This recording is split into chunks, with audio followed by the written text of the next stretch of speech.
Builders in Queensland and New South Wales collapse. Let's have a look.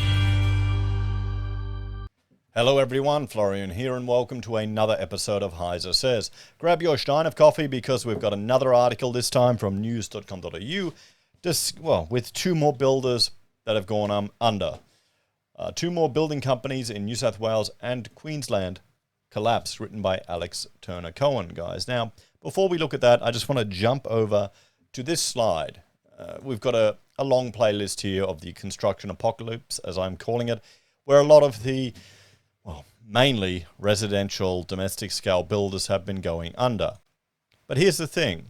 The construction sector as a whole is still strong. It's been growing since 2018 to 2019. So are we seeing here in this construction apocalypse a bunch of small builders disappear and more businesses in the construction sector appear afterwards? Look at the numbers, guys. Look at that. We're now, 33,000 from the year before. In the 21-22 financial year, over 445 businesses in the construction sector. And insolvencies and bankruptcies related to businesses in general are also going down. So we've got to bear that in mind when we see all of this, news that focuses on the negative. So let's have a look. Two more building companies have collapsed less than a week after the construction sector was shaken by the collapse of multi-million-dollar firm with foothold across 3 states.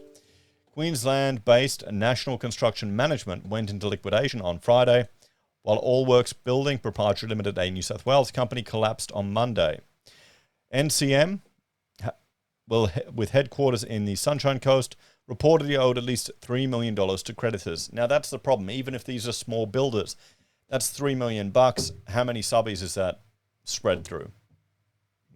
This is the contagion issue here. We're talking about, we're seeing about, that Silicon Valley Bank and how they want to contain that. Here, with a builder going under, it goes through to all the subbies that are working for them.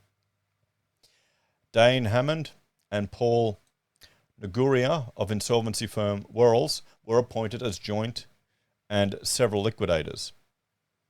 They have not returned news.com.au's calls or emails by time of publication. The Queensland builder mostly engaged in commercial projects, including aged care facilities and luxury apartment blocks. There you go. That's a bit odd. It's normally the domestic ones that are all going under, but, the same things that are hitting the small blokes are hitting everyone. The Australian reported that National Construction Management took on a $12.7 million worth of building products in the financial year ending June 21. However, the following year proved dire for the building firm, with its workload going down considerably to just $6.3 million worth of projects, less than half of the previous 12 months. Meanwhile, Sydney builder Allworks Building also went into voluntary liquidation 2 days after the Queensland Construction Organisation. Liam Bailey of insolvency firm O'Brien Palmer was appointed as the liquidator of Allworks Building, with headquarters in the Sydney suburb of Mona Vale in the Northern Beaches region. Although he was only appointed to the role 24 hours earlier, Mr. Bailey estimates the building company owed about $300,000 to unsecured creditors. There are 0 impacted houses, no projects on foot. It's being wound down for quite some time, he told news.com.au.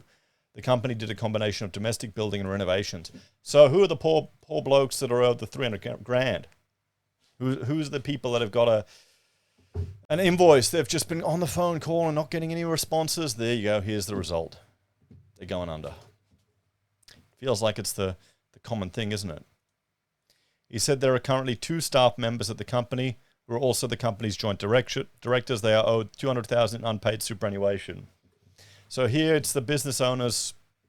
They cop it themselves. Not paying their own super. Hoping to keep the business going. A combination of license dispute, which prohibited Allworks from carrying out construction, as well as the COVID-19 pandemic, led to the builder's demise.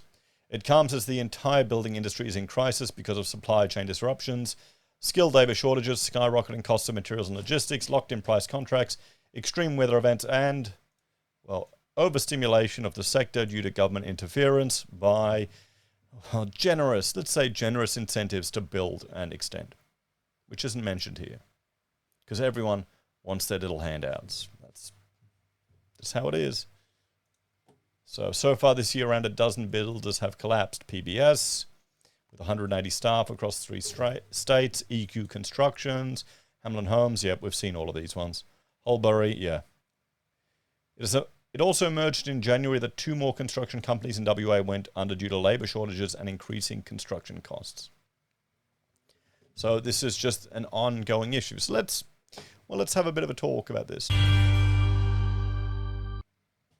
So here we have 2 more builders going under. Now, here's the question I'm putting to you, and I need to dig a bit deeper to look at the data.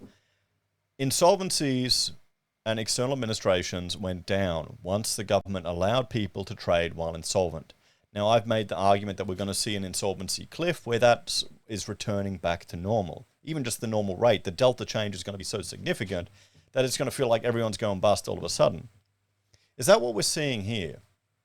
Are we seeing a return to normal? Are we seeing companies that probably should have gone bust some time ago and maybe pushed the envelope because they could trade while insolvent thanks to all the COVID rule changes, and it's just taken some time to materialize? Or are we seeing some radical damage to the economy that's going to be much worse than perceived? So there's the argument. I want to do a bit more digging, looking at the numbers as a whole. As a whole, the construction sector is still growing. My concern is we're going to lose knowledge. That's what I'm worried about now. We're going to see a brain drain of people leaving the construction sector because they've had enough of it. They can't be bothered. It's tough. It's a tough game to make money. Do not kid yourself. It is a bloody tough game to make money. It's exhausting if you're out there working, and it damages your body. It wears you out. You know, we're not robots. We get worn out. So it's just something to consider. Let me know what you think. Are we going to see a brain drain in construction? Because then we're screwed even more.